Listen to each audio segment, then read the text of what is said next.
member for Lunga Lunga, Honorable Chiforomondo Mangale, will be requesting a statement from the Lands Committee with regards to compensation for landowners of Ramisi, Phase 1, Block 5056 in Kwale County. And this is a statement that will be committed to the committee or Lands Committee. A statement that will be requested by the Honorable Member for Lunga Lunga, Honorable Chiforomondo Mangale, with regards to the compensation for landowners of Ramisi in Kwale County.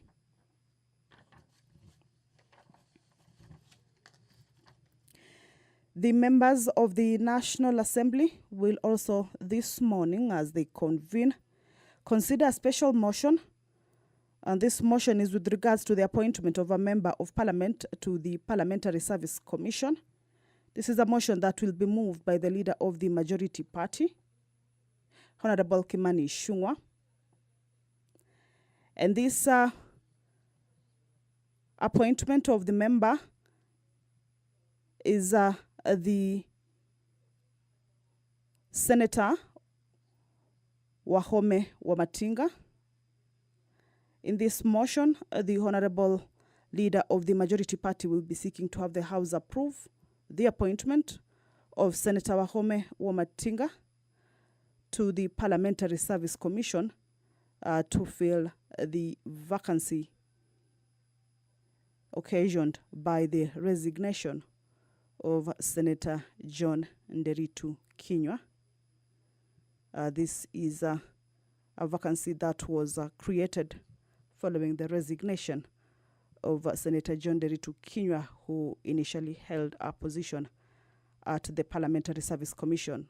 Following that resignation, that position of vacancy has to be filled, and the member who has been appointed to fill that particular vacancy is Senator Wahome Wamatinga, and the House this morning is expected to consider this particular business.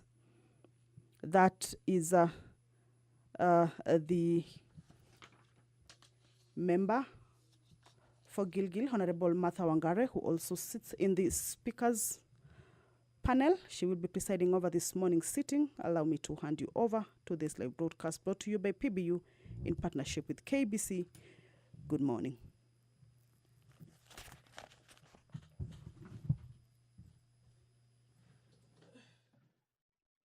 Honorable members, let us pray.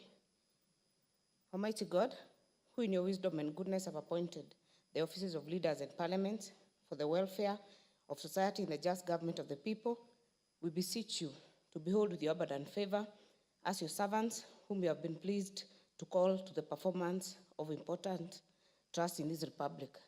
Let your blessings descend upon us here assembled, and grant that we shall treat and consider all matters that shall come under our deliberation in so just and faithful a manner as to promote your honor and glory, and to advance the peace, prosperity, and welfare of our country and of those whose interests you have committed to our charge.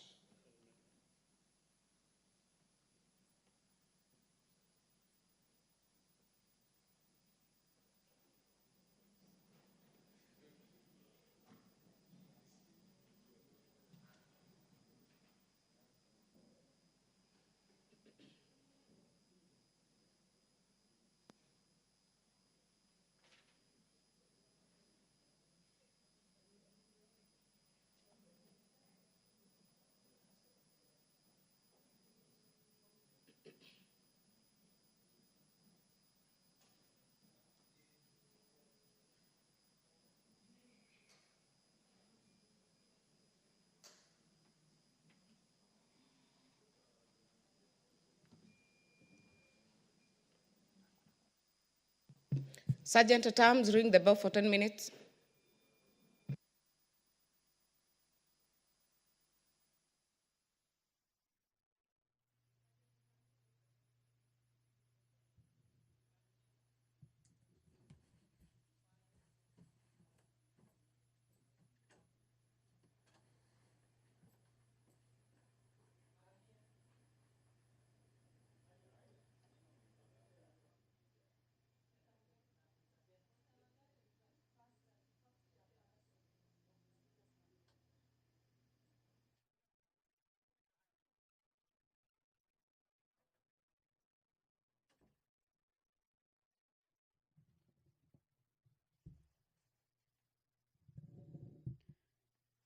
Well, Honorable Martha Wangare, the first chairperson of the speakers panel, who has now taken the chair. Remember, the prayer has been said and the chair has been taken, but the House lacks the requisite quorum, and this is as provided for in the House Standing Order at the commencement of House business, that at least 50 members should be seated inside the chambers for the House to be deemed to have achieved that particular quorum. If not, then that would necessitate that particular quorum bell that is currently on, of course, for the members who may be within the precincts of Parliament to be able to make their way into the chambers. And until then we shall go back to take a look at the business that this morning the members will be transacting. Remember, it is a sitting that came about following the businesses that the National Assembly has to conclude on and dispense with before it adjourns. And this morning, the sitting for this morning is one of the sittings that the members of the National Assembly approved to convene or to hold for them to be able to continue with considering those businesses. The coffee bill, a bill originating from the Senate, co-sponsored by the leader of the majority party here at the National Assembly, is a bill that is currently under consideration at the Committee of the Whole House stage. This is at the stage where the amendments to the bill that may have been forwarded by members are considered. So consideration of it at the Committee of the Whole already took place, or rather began, at the floor of the House, at the Committee of the Whole House, and this morning it is part of the business that once members get to that particular business as lined up in the order of business for this morning, then they will be able to consider. I will take you back to the reports that the National Assembly received as the President delivered the State of the Nation address, which is part of the business that the members are considering. The measures taken, the annual report on the measures taken and progress achieved in the realization of the national values and principles of governance. A look at some of the national values and principles of governance. This is under Article 10, Sub-Article 2 of the Constitution. Some of the national values and principles of governance include patriotism, national unity, sharing and devolution of power, the rule of law, democracy, and participation of the people, human dignity, equity, social justice, inclusiveness, equality, human rights, non-discrimination and protection of the marginalized, good governance, integrity, transparency, and accountability, as well as sustainable development. These are the tenets that form the national values and principles of governance as provided for in the Constitution. As I had indicated earlier, this is not the first report with regards to that, but the 11th report. The first report was in 2014, and the government has continued to mainstream, promote, and report on the national values and principles of governance as required by the Constitution. And this has ensured that national values and principles of governance continue to remain the foundation of the national vision, or rather the country's national vision, define our identity as a nation, and impact on our socio-economic and political development. And this report now is a comprehensive scorecard on how government has applied public resources vis-a-vis the provisions of Article 10 of the Constitution.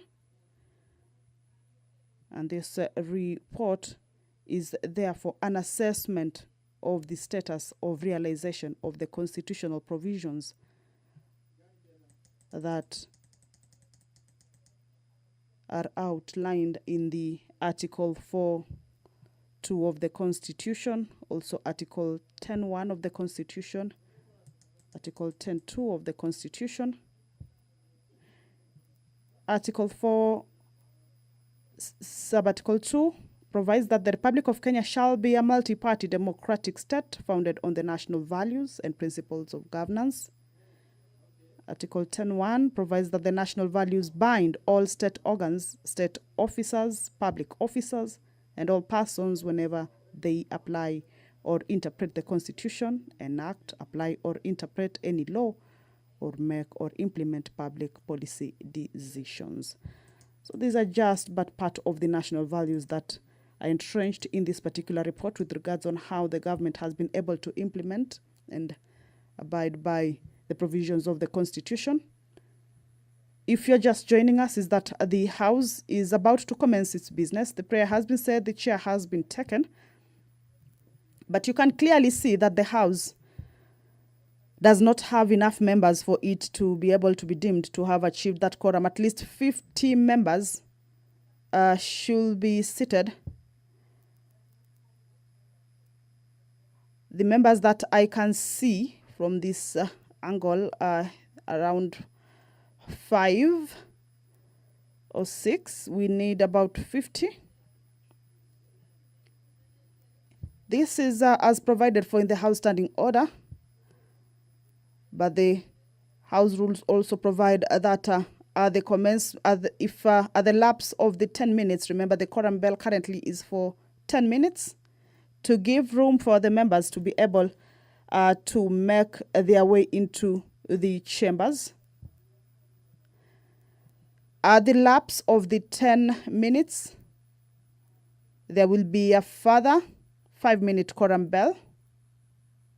At the lapse of those 5 minutes, if the quorum has not been achieved, then the Speaker may adjourn the House until the next sitting, which if that may be the case, then the next sitting will be this afternoon at 2:30. But we are hoping that that quorum is achieved.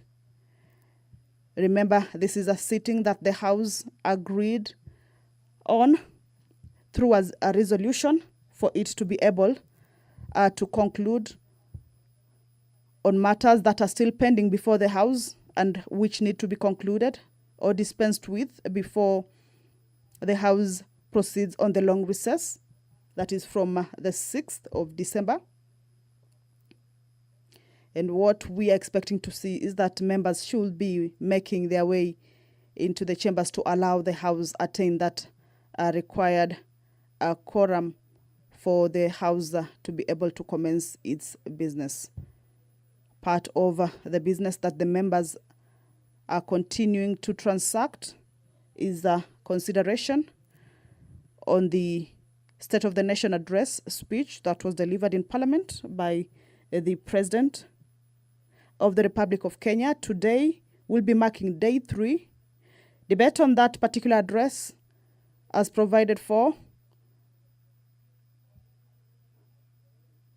should be concluded within 4 days. The debate began in yesterday's afternoon sitting. Proceed. First order.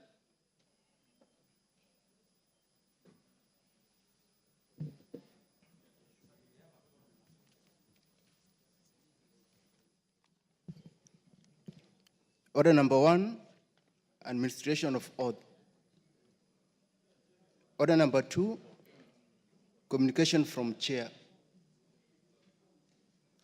Order number 3, messages. Order number 4, petitions. Order number 5, papers.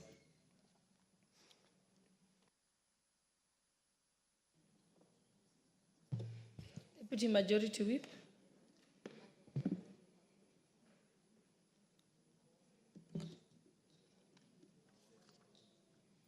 Honorable Speaker, I beg to lay the following papers on the table of the House today, Tuesday, November 26, 2024, morning sitting. Reports of the Auditor General and financial statement for the years ended 30th June 2021, 30th June 2022, and 30th June 2023, and the certificates therein in respect of Kenya High School, number 2, Sabuleni Secondary School, number 3, Waji Girls Secondary School, number 4, Kimunyu Secondary School, number 5, Gadhurini Secondary School, number 6, Kahugini Boys High School, number 7, Nakel Secondary School, number 8, Baringo High School, number 9, Mangu High School, number 10, JG Kereni Boys Secondary School, number 11, Osen Girls High School, number 12, Enomotasaini Girls Secondary School, number 13, Isinya Boys Secondary School, and number 14, Machakos School. Thank you, Honorable Speaker, and I beg to lay. Okay, Chairperson for the Departmental Committee on Health, Honorable Kwanza. The mic is on.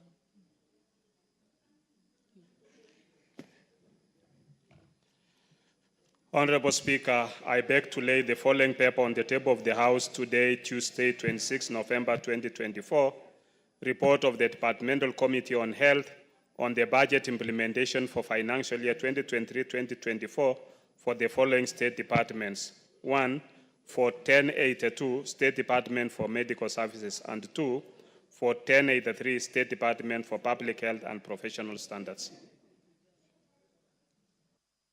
Next order. Order number 6, notices of motion. Honorable Pukosa again, Health Committee.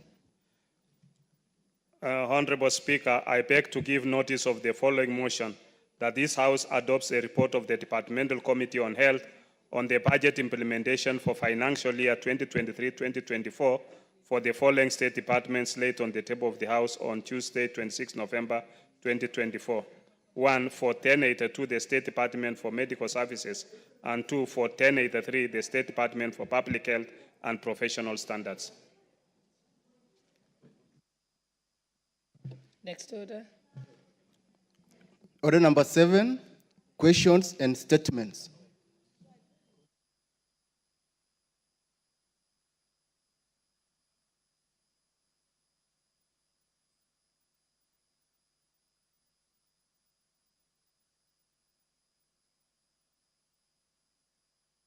Chairperson for the Committee of Lands. A statement had been requested.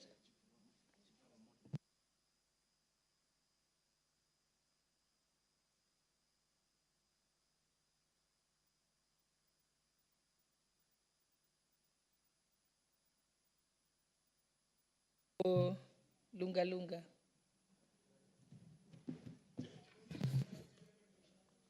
Thank you, Honorable Speaker. Honorable Speaker, pursuant to the provision of Standing Order number 44-2C, I rise to request for a statement from the Chairperson of the Departmental Committee on Land regarding the implementation of a court order by the Environment and Land Court for compensation and land resettlement of the owners of Ramisi Phase 1, Block 5056, Kanana Nikabu in Kwale County. Honorable Speaker, Mkupuo Network Awareness, an nonpartisan community-based organization, represents the residents in occupation of Ramisi Phase 1, Block 5056, Kanana Nikabu in Kwale County. These residents have occupied the said land since pre-colonial times, having inherited the same land from their forefathers. In 2008, the government initiated a settlement scheme plan to formalize their occupation, which resulted in the issuance of offer letters to the residents.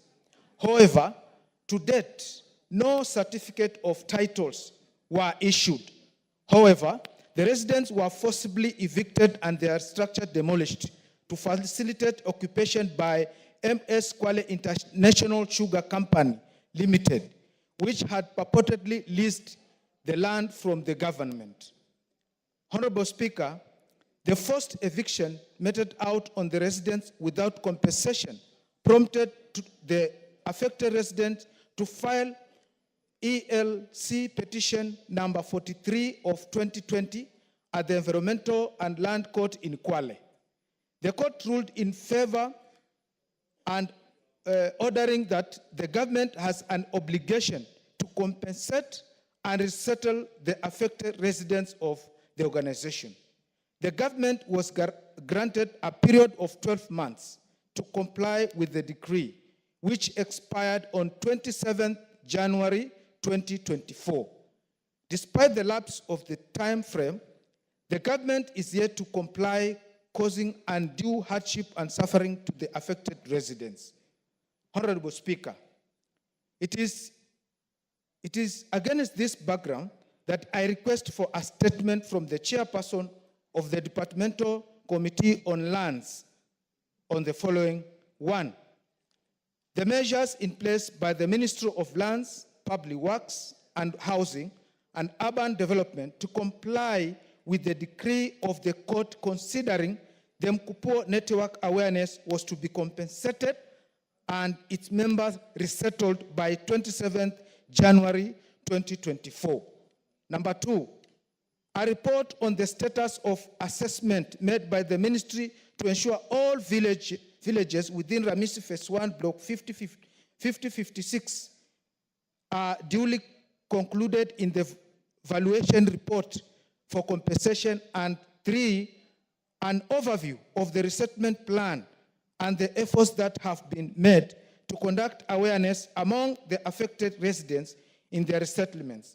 I thank you, Honorable Speaker. Thank you. Chairperson for the Committee on Lands. How long will it take? Any member from the Lands Committee or Vice Chairperson? I think I'd leave it to you, Deputy Majority Whip. Noted, Honorable Speaker, and they will give the report once we resume. Thank you. Thank you. Next order. Order number 8, motion. Debate on the President's address, day 3. The Honorable Member for Gilgil, Honorable Martha Wangari. Thank you, Madam Speaker, for giving me this opportunity to also record my thanks to the State of the Nation address by the President. And Madam Speaker, because I know we have limited time, I'll pick a few issues. That we are now on our second day, yes, 5 minutes, that we are on our second day of the 16 days of activism against gender-based violence. Allow me to start with that, Madam Speaker. And I want to laud the President because he pronounced himself clearly, even his meeting with women leaders, Madam Speaker, and committing even resources to fight this menace, Madam Speaker. Madam Speaker, it cannot be normal that in the last 3 months, we have about 97 women who have been killed, mostly by intimate partners, Madam Speaker. Madam Speaker, that means every month we have lost 30 women to gender-based violence, Madam Speaker. And even today, we have woken up to a woman being raped and stabbed in Muranga. We have woken up yesterday to another one in Nakuru, another, every in Laikipia. It cannot be normal, Madam Speaker. And I think the disconnect we are having right now is that the President pronounces himself, but the people supposed to take action are sleeping on the job. Madam Speaker, we have not had a statement from the Interior Ministry, even today, condemning these incidences, Madam Speaker. Madam Speaker, last year, a girl in my constituency, Jasmine Joki, from Kasambara village in Barok, was raped and killed brutally. A 12-year-old was raped and killed in broad daylight, Madam Speaker, as she left school. Madam Speaker, that was September 12th, 2023. Suspects were arrested, DNA was harvested. It took 6 months to actually hear of that DNA again. Why? It was taken to Kisumu because we don't have any testing center in Nakuru. We don't have a testing center in Eldoret. We don't have testing centers in so many of these counties, Madam Speaker. And Madam Speaker, the Ministry of Interior will boast and say, we have spent billions in buying equipment to modernize our fighting equipment, Madam Speaker. Why is it so hard to spare small shillings to buy reagents that we wait for from South Africa to test for DNA to be able to tell whether someone has committed a rape or a defilement, Madam Speaker? Madam Speaker, why? Because it is not very appealing, because it doesn't have money. There is not much money people can eat from that, Madam Speaker, and it does not have the interest of the nation. Madam Speaker, we have to change this, and we have to get to a point where every county can be able to process DNA samples to enable, to ensure that we have these culprits behind bars, Madam Speaker. Madam Speaker, that case really pained me, because when you get a culprit who gets arrested, then tomorrow they are out on bail of 200, of 50,000, of 100,000, they go back to the families and taunt them. They actually tell them, you can do nothing to me, Madam Speaker. And I know people have said women should walk away, but how many are able to do that? Because others follow them, even when they try to walk away from relationships, Madam Speaker. And I say that as someone who has walked away from one which was violent, Madam Speaker. And Madam Speaker, they will follow you, they will tap your phone, they will actually call your friends, they will threaten you. And if you don't have the financial independence, you are not able to walk away. So I would actually say that we are not doing well. We must loop in the judiciary. This issue of just giving them bail and they walk is another problem, Madam Speaker. You go to the police, gender desk are mere desks. Actually, I think they even moved the desks from the police, Madam Speaker, because the idea was to give women a safe place to actually report these issues when they happen. And it is not happening. The judiciary must have a fast lane to actually be able to curb the issue of gender-based violence. And that also applies to boys and men, Madam Speaker, that we also have safe spaces where they can report and talk about it, because the stigma is quite huge and it is associated by reporting any abuse meted on men or boys. Madam Speaker, that for me stood out. The other issue, Madam Speaker, is of course the economic growth. I hope that we can be able to translate this to the pockets of Kenyans so that they can feel what the president is talking about and not just percentages. That way we'll be able to feel, and we'll not need to say, even on the newspapers, we'll be able to feel and see members doing well and the public thriving, Madam Speaker. I thank you for that opportunity. The Honorable John Mutunga, member for Tigania. Thank you, Honorable Speaker, for the opportunity to make a few comments on the presidential address. Honorable Speaker, this address comes subject to Article 132(1)(c), which basically articulates measures towards realization of national values, principles of governance in this country. Honorable Speaker, these are the values that are clearly outlined in Article 10 of the Constitution.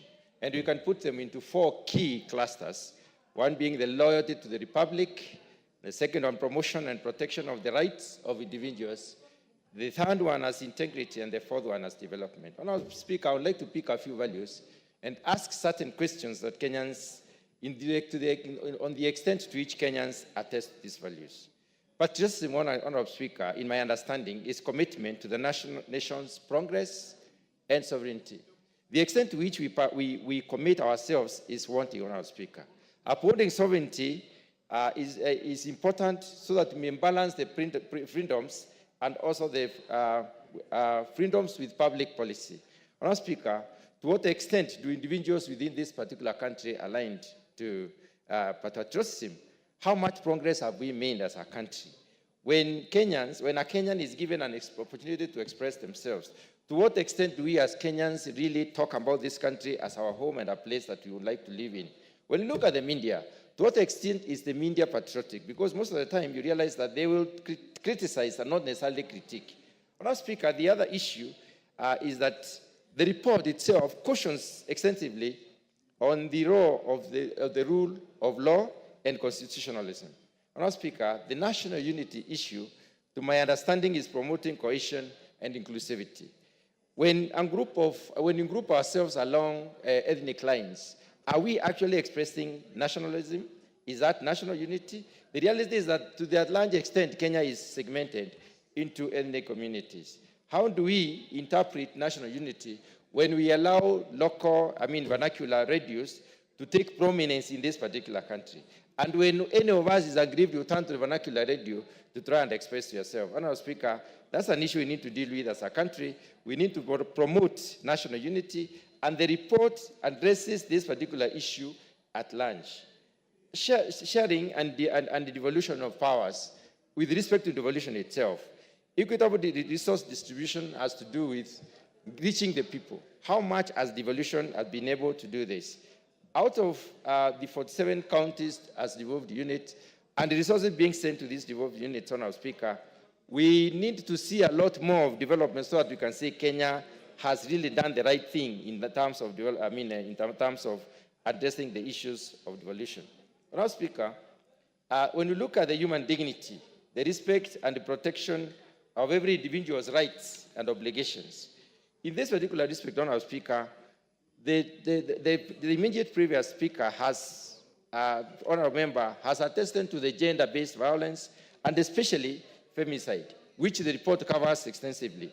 Everyone deserves the right, not just the right to live in this country, right to engage without any form of intimidation, without any form of discrimination. Honourable Speaker, there should be no, we should be, as Kenyans, there should be no one who is superior before the other as a country, as a people living together. We should always respect one another so that we can also be respected outside in this country. When you look at the issues of equity, which has to do with the fair distribution of resources, particularly to the marginalized groups, this country has made a lot of effort. And the report covers quite extensively on the effort that the government has done in consideration of the effort of ensuring that everyone is taken care of. Projects like the affordable housing program, which is distributed across the country, it has the constituency focus, which means every constituency is supposed to get their share. The ICT hubs are spread across the country, the NGCDF, the TVET, and others. Universities are now county-based. So it means every county has an opportunity to have its own university. So equity is being exercised, and this is very well articulated in the report. On our Speaker, social justice, about equal opportunities. In this country, pursuit for social justice has been terribly misinterpreted, and the report is very particular on Article 27, the misinterpretation of Article 27, where picketing is interpreted to mean violence, which is not true. Inclusivity, Honourable Speaker, the provisions on inclusivity have also been articulated within this particular report.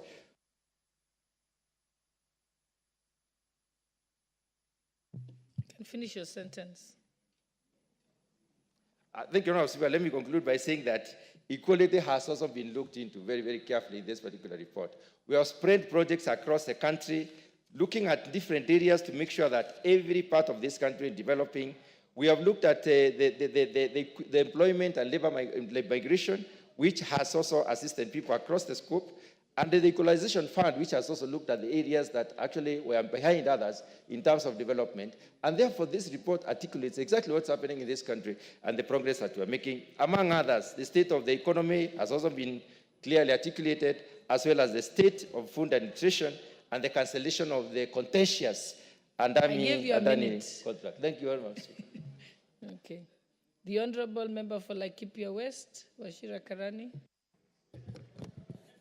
Thank you very much, Madam Speaker, for giving me this opportunity to also add my voice to this speech by His Excellency the President. I will start by saying there are so many things that His Excellency the President talked about, but because of limitation of time, I will touch only on a few. And I will say, we Kenyans, we have a funny way of looking at things. Whenever a new idea comes, we are used to opposing the new ideas without, first of all, giving it an opportunity. I remember in the year 2002, Madam Speaker, when the third president of this republic, the late Mwai Kibaki, came into power. He introduced through his minister then, Honorable John Michoki, the late, transport mode where a Nissan, a microbus, will be carrying 14 passengers.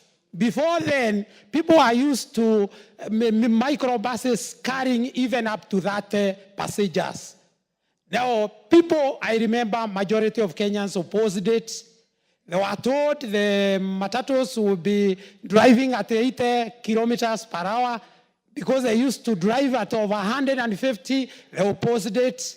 They were told we were going to use safety belts. Kenyans opposed it. But when eventually the third president stood firm on it through his minister, today every Kenyan enjoys it. So even now, we are in a similar situation. When the president took over the reign of this country in 2022, Madam Speaker, he found the country was in very big loans. We had almost reached the ceiling for our loans obligations. The Kenyans complained that they are being taxed very highly, so there was no room for more taxation. So the president turned it to public-private partnership, and the Kenyans opposed. Now my question is, what do you expect him to do and his government? So we have to be lenient. I know I've done my research, Madam Speaker. I wanted to know, and I was very impressed when the president terminated the contracts for Adanis, both in Kentraco and Jomo Kenyatta International Airport. I was very, very concerned. I tried to do my research to know why the Kenyans were against the Adani, and I found out Kenyans did not have a problem with Adani. What the Kenyans had problem with is the transparency that was used in getting those contracts. So in the future, if this country, my proposal is, if this country is going to enter into public-private partnership, that should be transparent.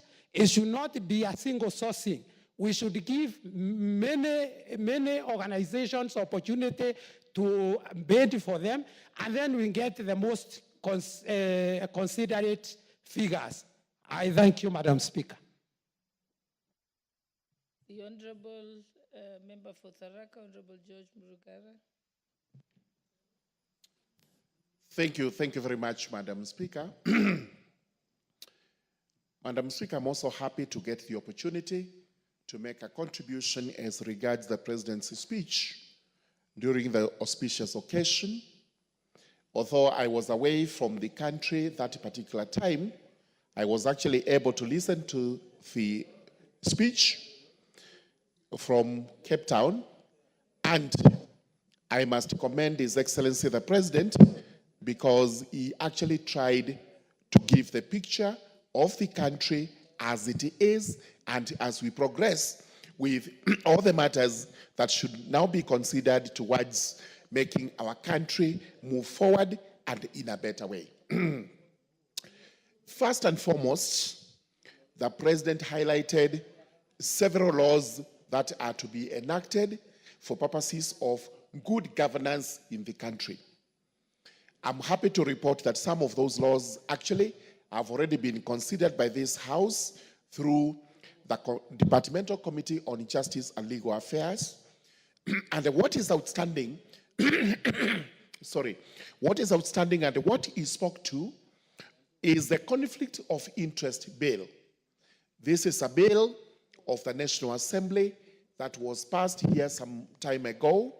It was then taken to the Senate, where several amendments were reintroduced.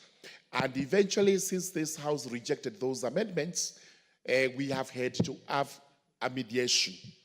I confirm to this House that the mediation committee was established and actually started sittings yesterday.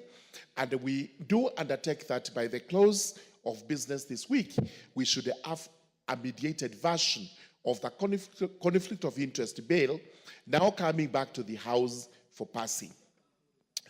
The president also highlighted on the case tracking systems and the e-filing for the judiciary, and in fact lauded the judiciary as the leader in technology in the government. These are very important steps the judiciary has taken to ensure that parties are informed of their cases in time and that the filing is done timelessly. The net effect is that delivery of services in the judiciary is actually improving and has continued to improve, as a result of which we now have more cases being determined on an annual basis. Madam Speaker, you actually headed this when you were in the judiciary. The ICT system that was introduced at that time is actually what is being improved on, and we must also laud you for that. We again had a presentation from the president regarding the Bill of Rights, which is also very important because of late we have had issues with what is being termed as abductions, forced disappearances. We have also had what they are calling extrajudicial killings. And we must, as advocates of human rights, condemn anything that is unlawful, which is being done by anyone from whatever quarter. We have always said as a country, we abide by the rule of law, and everybody is bound by the laws we have in the country, including the Constitution, the statutes, and the regulations made thereunder. If there are to be arrests by the police, those arrests have to be within the confines of the law. Any other criminal that goes on to abuse the law must be brought to book in a manner that is prescribed. We move this way, our country will continue to shine in the continent as one that is strictly governed by the rule of law. The president actually also highlighted on other aspects of life, including the CBC, where there have been questions as regards the preparedness of the country towards this. It's a new education system introduced. We know for sure it has teething problems. It also has shortage of infrastructure, but the country is moving towards this through our own CDF here and allocations from the ministry to ensure that the infrastructure is established, teachers are employed, and our children continue to get a best quality education. The president talked about the economy, which is actually improving, which is actually growing, including stabilizing our shilling. We are happy to see that we are now competitive when it comes to hard currencies, and our shilling is actually doing well. We are happy to note that inflation rates have gone down, evidence that our shilling is becoming stronger and stronger every day, and this is good for the country. Interest rates have gone down, which means we are able to borrow more money and bring this money into circulation in the country for purposes of growth. There was a mention of our agriculture, where we are boosting production. And again here, we must laud the policies which appeared unpopular in the first place, but which now have led to a boost in production, such that our silos are actually almost full in terms of food reserves. We have put in place measures to ensure that sugar production is improved, coffee production is actually highlighted, and mostly production of milk through dairy farming. The president emphasized that we actually need to put all the resources in the agricultural sector to ensure we boost our production for the sake of the country. We had universal health care, Taifa Care, where again we have the SHA and the SHIF, which are giving Kenyans nightmares. But from today, as we read in the press, things are now beginning to work. We said actually this was going to last 2-3 months, and soon all the systems will be in place, and every Kenyan will actually be able to get health care free. And in as much as Kenyans are complaining about the taxation on the universal health care and on the housing levy, we confirm to the House that the laws that are just about to be introduced here, some of them are to ensure that Kenyans are taken care of, taxation is reduced, as a result of which the burden which was resting on Kenyans is actually eased. And as I conclude, there was a discussion on corruption, which is a vice that is eating into the flame of the country. What EACC now has actually a new CEO, because the one who was there has completed his term. We may not be able to discuss a lot about the new CEO, who is going to be subject to proceedings in the House, and those proceedings are not here at all. But the high time it gets a new CEO, and corruption, the vice that is eating to the flesh of the country, continues to be fought. We know very well that it is difficult to fight corruption because corruption fights back, but we must, under all circumstances, ensure that this vice is actually eradicated. The country cannot develop unless we do not have corrupt elements, corrupt practices, and the practices that are injurious to the welfare and the well-being of the country. All in all, the president gave a balanced speech, made assurances that it's not pledges that are being made, but now, slowly and slowly, it is becoming a reality that some of the promises that were made in the plan are actually being actualized. With those remarks, I do wish to rest my comments there. Thank you very much, Madam Speaker. Thank you. The Honorable Beatrice Ilachi. Thank you, Madam Speaker. I also rise to give thanks to the address of His Excellency the President, and to really say that this was one address that was able to give the country a new face and to tell the country that we are starting a new trajectory to see the country move from where we have been, Madam Speaker, to a better country where every Kenyan will start appreciating what is happening in government. Madam Speaker, as I say that, you realize the President analyzed all the pillars that need to be touched so that we move as a country. One of the pillars was food security, which is critical in ensuring security is in the country when people have food on their tables, Madam Speaker.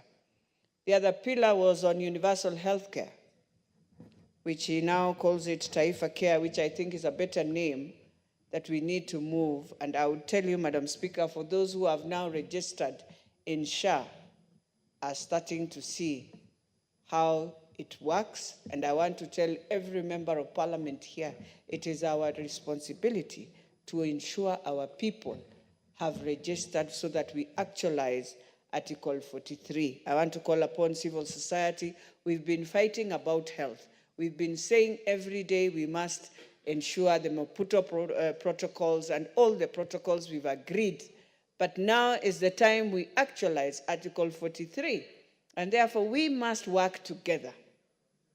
We must see where the problem is. Let us first register Kenyans, then we come and now face government to tell them, look, we've registered people and they are unable to indeed be treated. Then that is where we start the fight again. Madam Speaker, it is a time when we have to criticize, but criticize in positive to see things work for our country.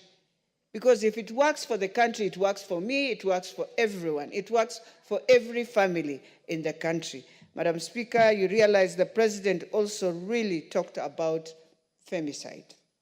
And Madam Speaker, as we celebrate, as we start the campaigns of 16 days of activism, I know I lost a girl in a family that is very vulnerable in Dagoretti North. And this girl was a third year at MKU University, Vivian Kajaya. And we buried her. This girl was all the way, you imagine the mom is in Kawangware, your daughter is at the university, at Mount Kenya University, but you find the body of your child in Nakuru. It was the most saddest thing. And even yesterday, we have those again who have passed on. And so I want to laud the president, but to say this to now the agencies that are dealing with all these cases, that indeed you've let us down.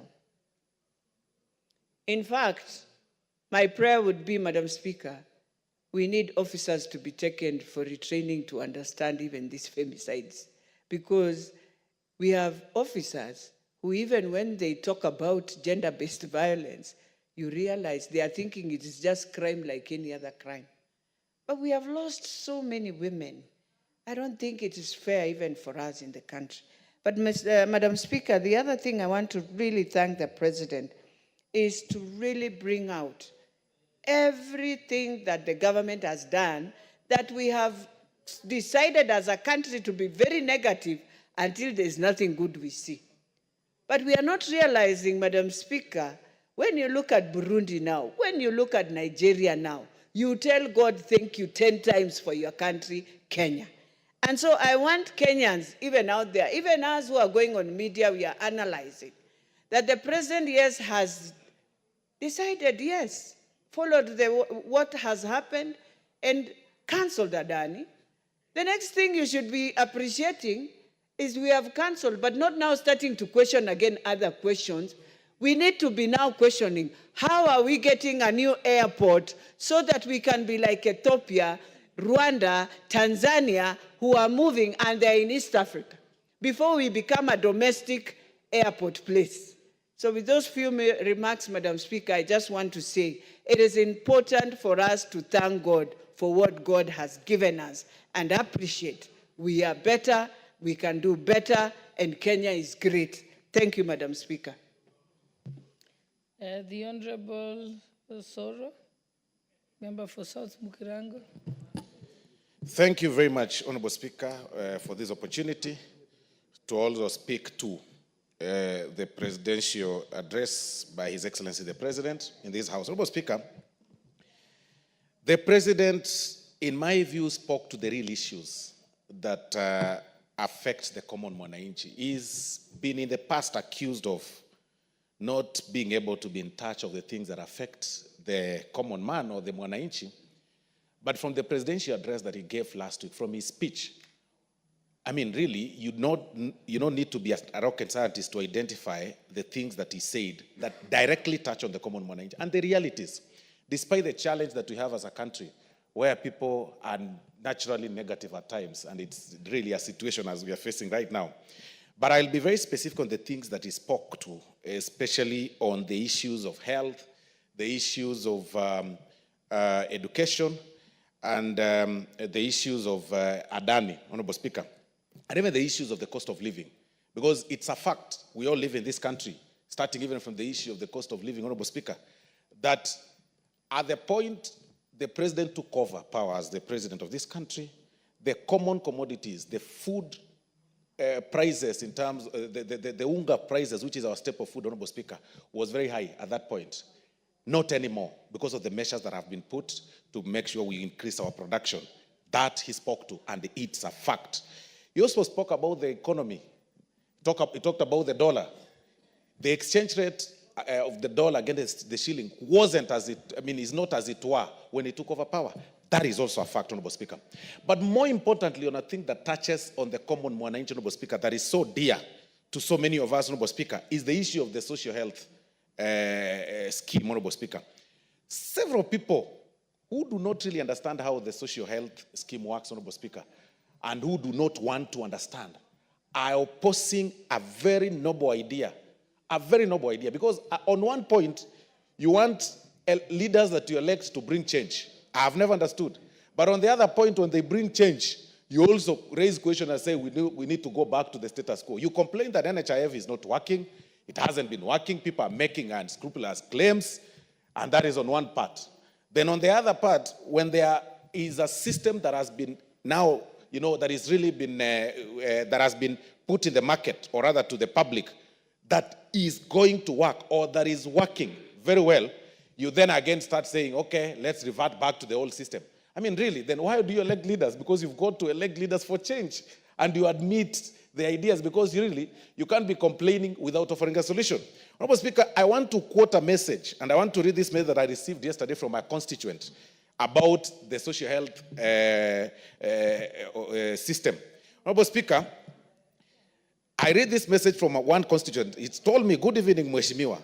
I wish I could get opportunity to thank His Excellency the President, but through you, the message is home. I'm from South Mogrango, Tabaka Ward, and a beneficiary of SHA. SHA has footed my dad's surgery hospital bill of 151K without paying a shilling. Honorable Speaker, these are people who are sending us messages when they had challenges to invite us for medical fundraisers. This is transformation. This is something that all of us should be celebrating, Honorable Speaker. And the President spoke in huge language, Honorable Speaker, encouraging members to also tell the members of public to register in large numbers, Honorable Speaker, because this is now what we call the universal health coverage system, Honorable Speaker, and it's really working, Honorable Speaker. So on this one, he spoke to the real issues.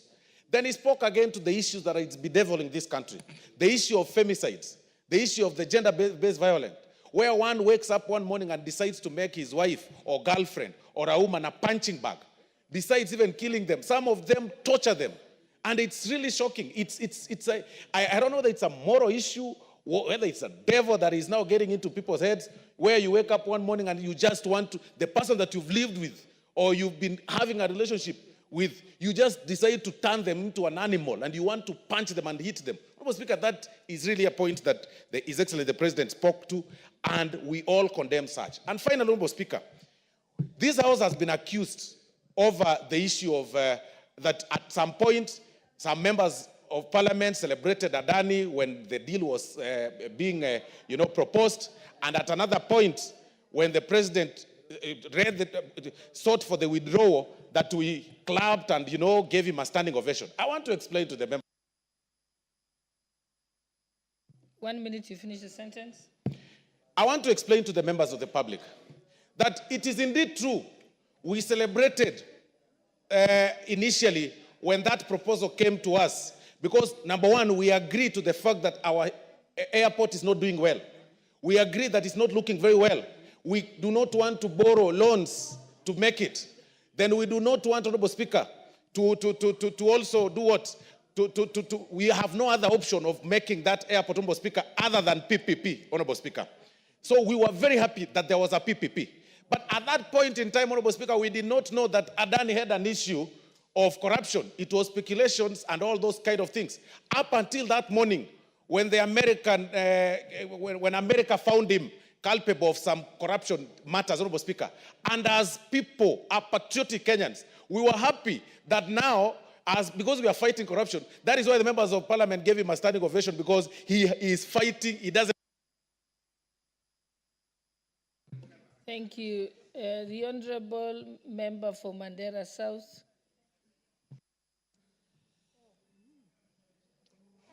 Thank you, Honorable Speaker, for giving me this opportunity to also air my views on the State of the Nation address by the President. The Honorable Osoro, stop shouting across the House.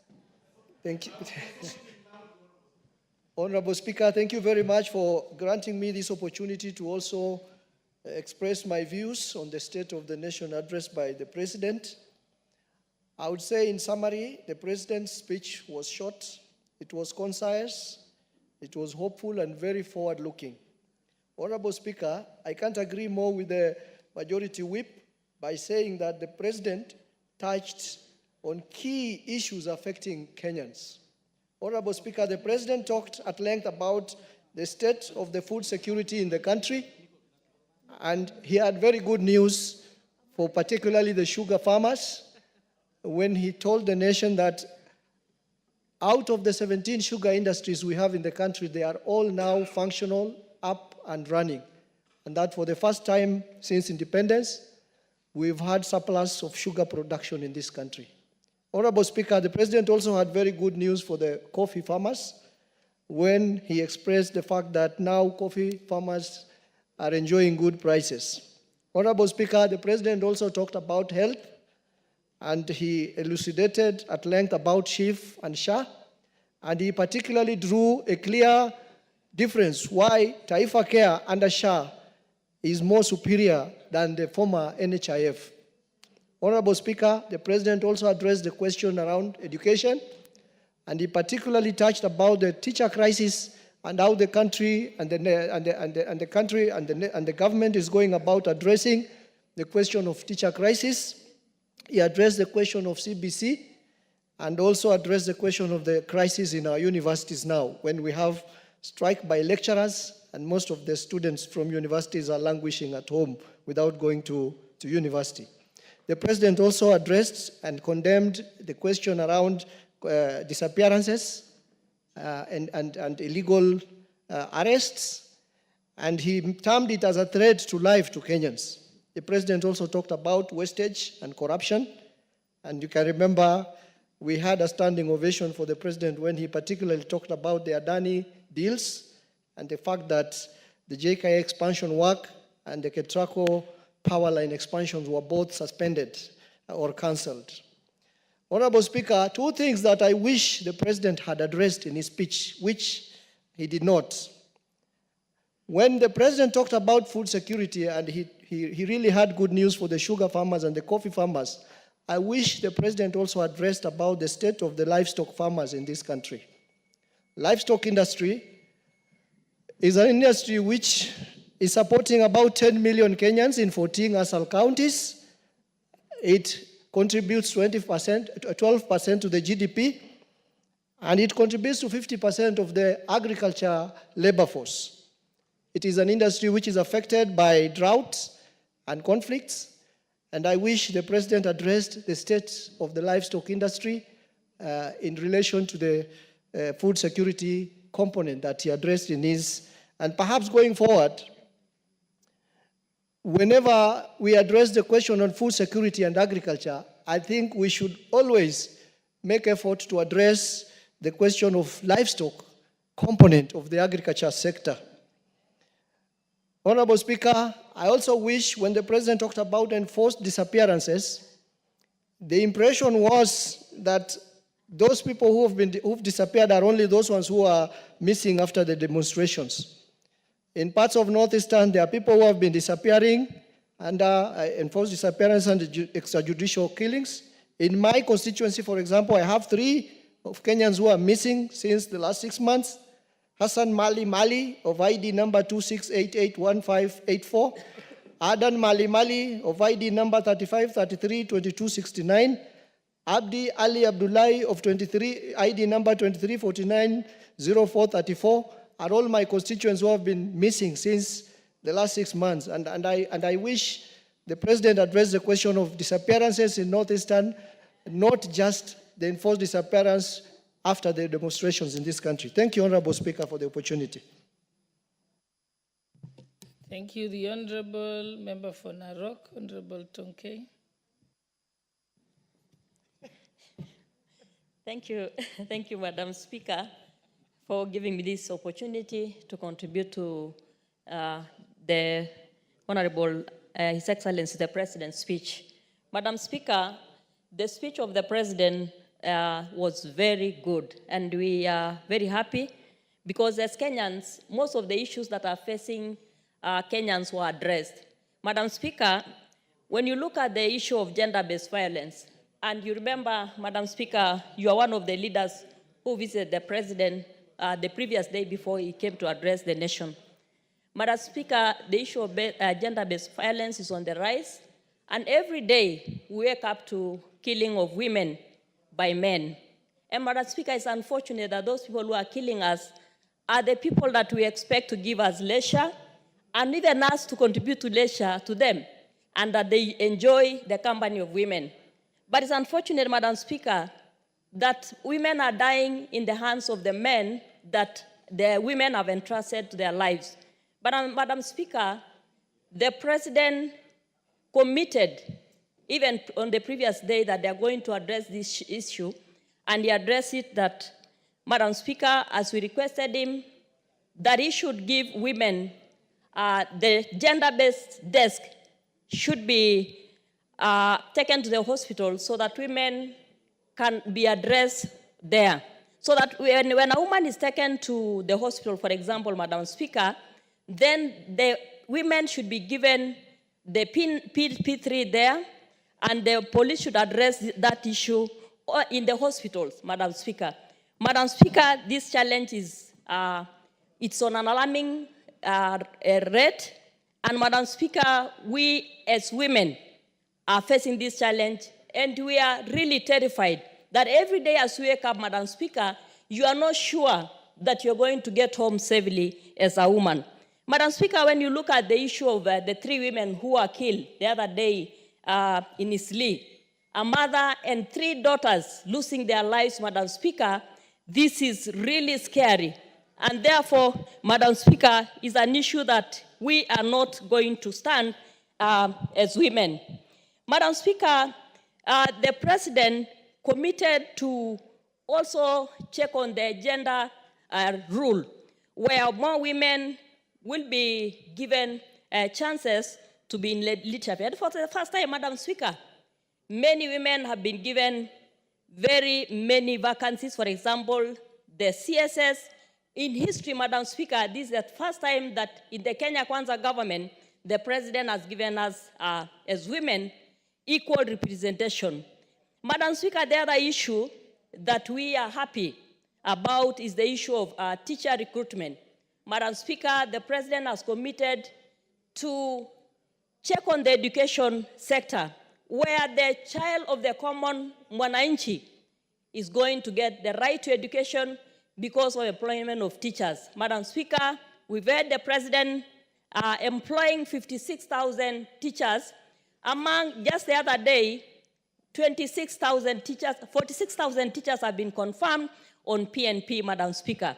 And Madam Speaker, as we talk right now, we are having the recruitment of 20,000 teachers who are going to be also interns, and after 1 year, they'll be confirmed. So, Madam Speaker, looking at the Kenya Kwanza government, Madam Speaker, it is the first time in history that Kenya has employed the highest number of teachers in Kenya, in the history of this country. So, Madam Speaker, we are really applauding the President for giving the best speech and giving Kenyans hope that Kenya is on the right track, and we support the President for this, Madam Speaker, because, Madam Speaker, Kenya is indeed on the right track. And we want to tell Kenyans to look at the good things that this government has done, look at what the President is doing, and support the President, for he is actually working very hard for Kenyans. Thank you, Madam Speaker.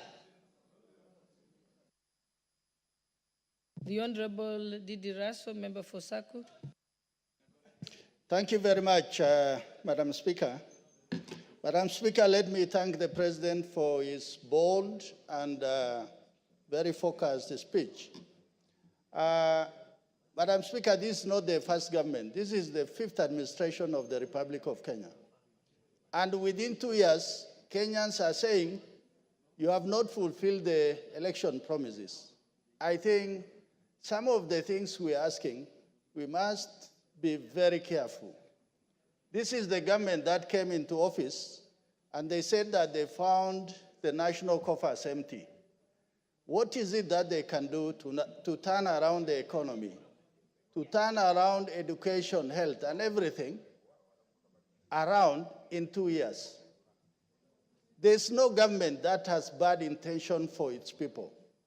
And listening to the President of the Republic of Kenya last Thursday, I think he was clear, he was honest, and he was focused, and he was telling Kenyans, these are the problems that are there, and this is what I really want to do. Madam Speaker, on education, in the last administration, the CBC was the new education system that Kenya adopted. And many of us in the political space, we were very skeptical, and we really didn't want to proceed with CBC. But this administration, under President William Ruto, said, if Kenyans find CBC is a good system, that it is a foundational education that tends to look at skills development at very young age, then let it be. And a lot of professionals in that sector supported him.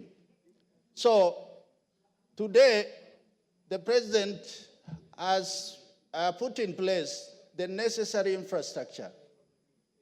Over 56,000 teachers have been employed so that this CBC can be a success.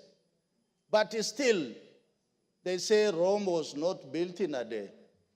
There's no way that we are going to say that, why is this CBC? Why does it have teething problem? As Kenyans, we must begin to accept that there is no seamless system when you run a country. Secondly, Madam Speaker, is the issue of health. They say health is wealth. And when a country invests in health, then it simply means you are looking after your people. The health system in the UK, among the oldest in the world, it is still having a lot of problems. Yet, we have founded our own just 1 year down the line, and we are saying it is not working. It cannot just work on the spur of the moment. We must invest in it. We must have the necessary human capital invested, and we must also have that system which is able to move things around so that this health system works for the people. Madam Speaker, when we look at the health system, and Honorable Osoro talked about a single example of a Kenyan who feels that indeed this thing works. Madam Speaker, we are asking ourselves, why are people fighting this system? And we find that corruption and interested parties who have invested money in hospitals, in the health system, and few are benefiting from what should be a universal thing that all Kenyans should actually benefit from. Madam Speaker, I want to talk about security. In the northeastern, North Rift, the guns are silent. It is the stellar performance of this government.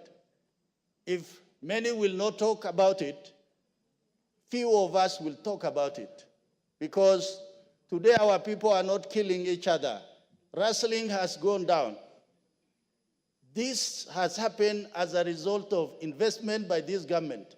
Having new sub-counties, locations, sub-locations, so that they improve the administrative footprint of this government. And in 1 minute.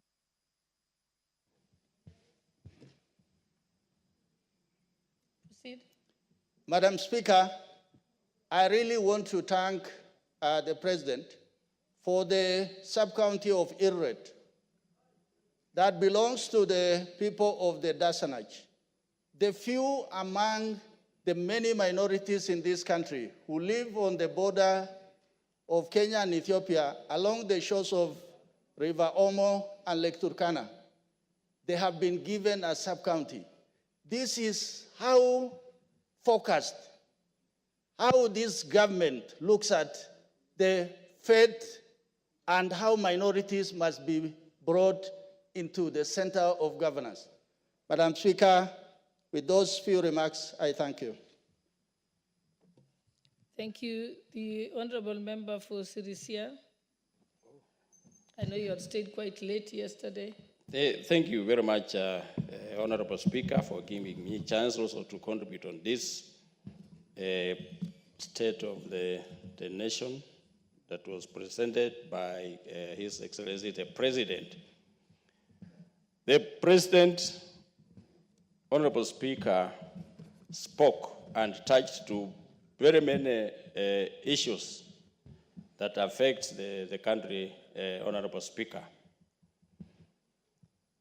Many people, many Kenyans, Honorable Speaker, had not understood our president, but they are now coming to understand him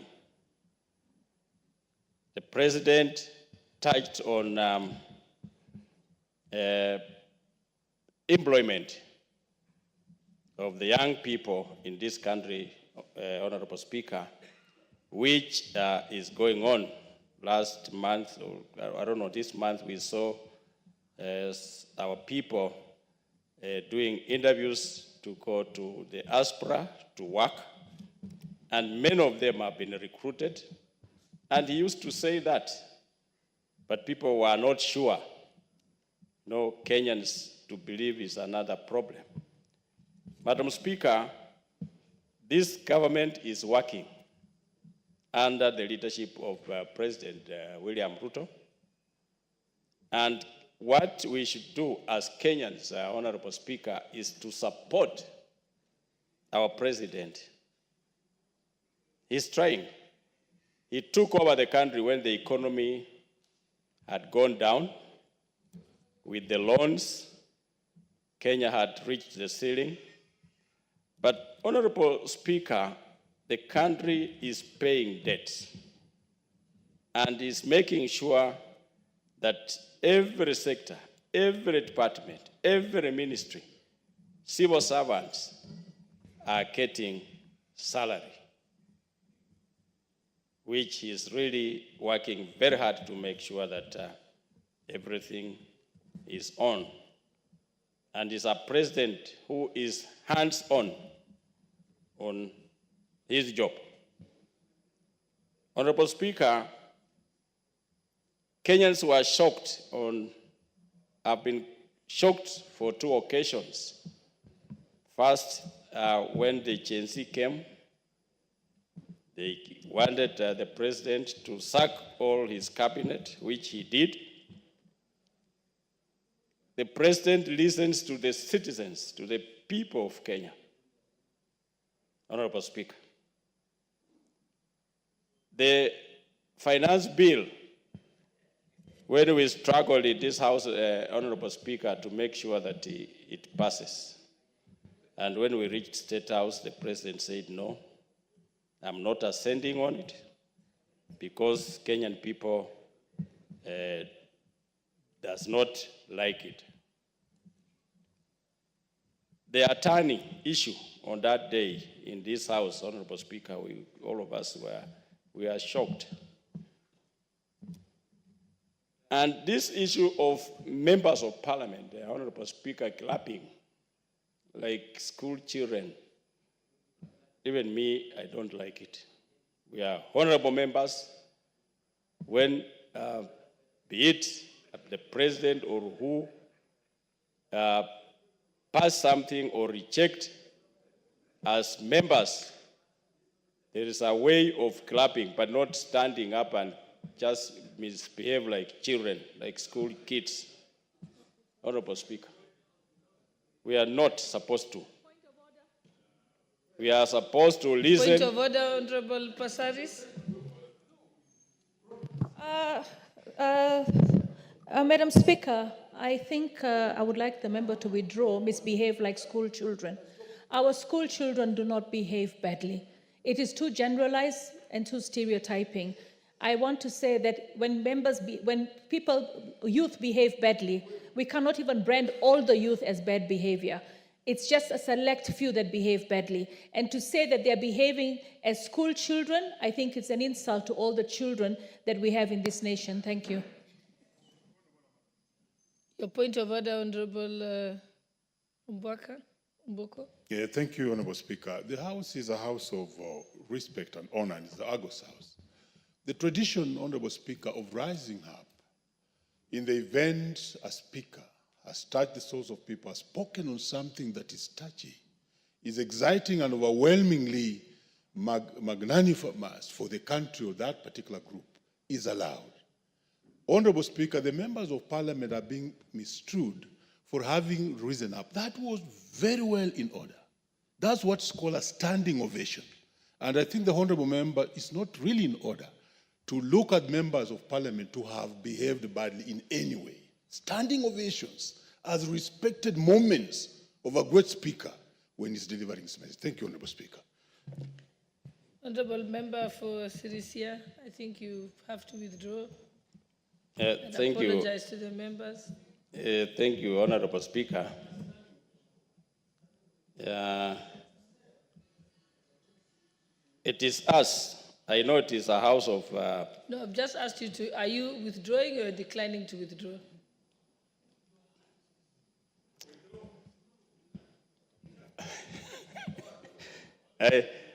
I withdraw, Honorable Speaker, but we need to have a way of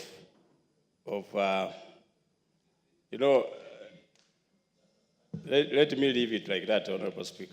I've withdrawn And your time is and running apologize to the members. Honorable Speaker, the president, when he took over this country, he made sure that teachers are employed.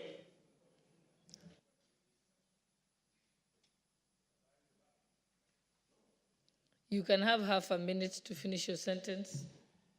56,000 teachers were employed, Honorable Speaker. And also, it is for the first time Kenya wanting to export sugar to the other countries outside Kenya, Honorable Speaker. That is to show that our president is really working very hard to make sure that the collapsed factories are revived, and 17 of them are being revived, and we are happy with the work of the president, Honorable Speaker. Thank you. As a country and leaders of this country, Madam Speaker, we should support the government of William Ruto. We should support William Ruto as our president so that he continues building this country. Madam Speaker. You have finished your minute, thank you. The Honorable Member for Dagoretti South, Honorable John Waweru. Honorable Speaker, I thank you. And I need to make my contribution for the speech that was made by the President, the State of the Nation address. And to my mind, this was a very well prepared speech and very well delivered. Madam Speaker, if this speech would be captured in one statement, it would be the analogy that the President used.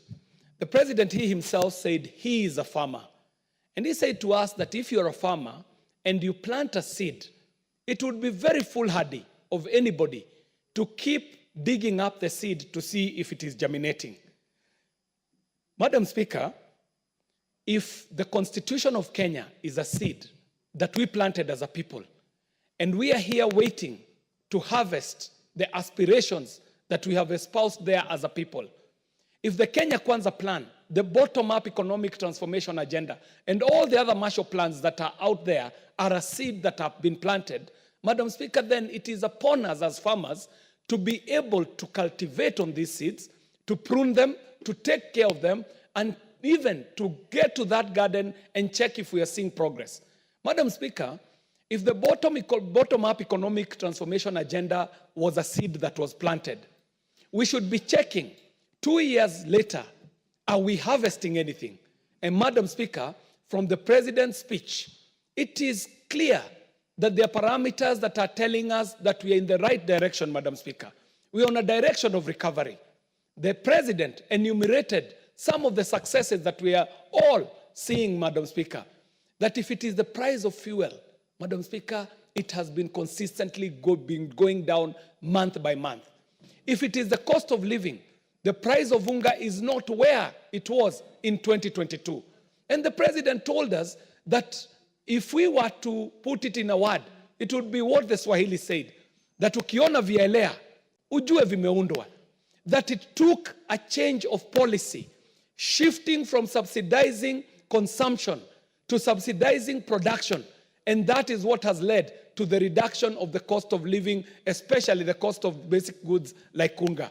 Madam Speaker, the inflation in this country, from a high of 9% to now to a low of 2.6%. The last time we were at an inflation rate lower than 3% is more than 17 years ago, Madam Speaker. So the point I'm making here is that yes, there are plans that have been put out there. Yes, there has been implementation going out. And yes, there has been results, Madam Speaker. Madam Speaker, from the speech, the President is telling us that the situation is not business as usual.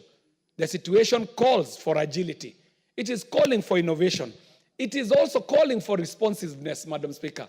And that is why the President says that he is listening. And this House is also listening. And leaders are now being forced to listen, Madam Speaker, to hear what it is that the people are saying. Even as we become agile, Madam Speaker, as we become innovative, even as we become responsive, we also have to place responsibility where it has to be placed.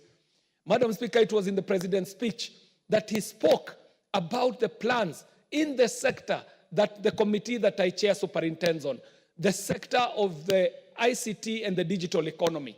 The President talked about rolling out 100 kilometers of fiber, about the Wi-Fi hotspots, about the digitization of government services, and even about the institution of digital innovation hubs, Madam Speaker.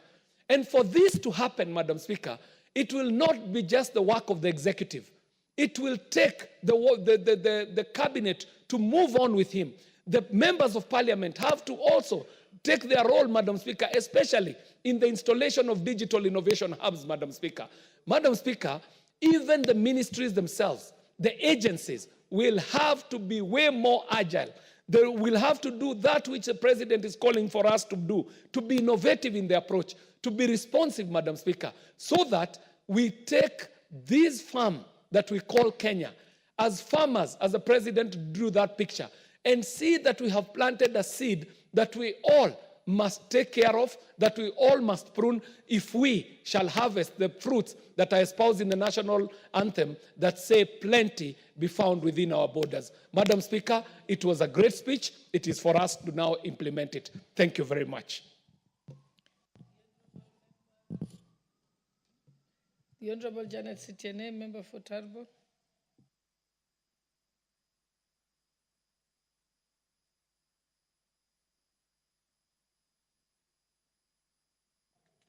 Thank you. Thank you, Madam Speaker, for according me this opportunity to add my voice.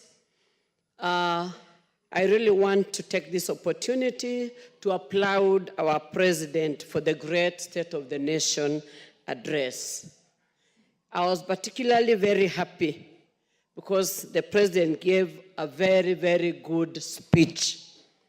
The President's address, Madam Speaker, was very specific to the issues raised by Mwananchi and their aspirations. The very issues that the President took us through were measurable, achievable, and time-bound. The President, Madam Speaker, started by recognizing the issues raised by Mwananchi, or the people of Kenya, which was a very good indicator that the President is alive to the issues bedeviling our nation. And that really made me very happy about our President. It also indicated or showed us that our President is a listening President. That is why he started by mentioning the issues bedeviling our people. He went ahead to give the progress and what plans he had to take this country forward. And Madam Speaker, I'm really happy that the progress he gave through affordable housing, there is enhanced food security in this country. And that is why, Madam Speaker, you may realize that for a while there has not been indication of need for food relief or distribution of food relief in this country because of affordable fertilizer and the favorable weather that the Lord blessed us with. So there was enhanced food security. Madam Speaker, the President also mentioned something that really excited me about improvement in the sugar sector. And he mentioned that we are already self-sufficient in terms of sugar production. And therefore, we don't need to import sugar anymore. We have sufficient sugar for our nation, and we are going to have more to export. And that really made me very happy because previously we have been importing sugar And that is why we had a menace of contaminated sugar, which led to a lot of cancer to our people in this country. So the fact that we are going to be self-sufficient in sugar, it is going to improve our economy, it's going to help our people have money in their pockets, or the farmers, and that is something very good. Madam Speaker, the President also mentioned something on the economic growth, that we are on an upward trajectory, and he also said that he had put measures in place to increase the tax base, which is going to improve revenue collection in this country, and it is going to continue improving our economy.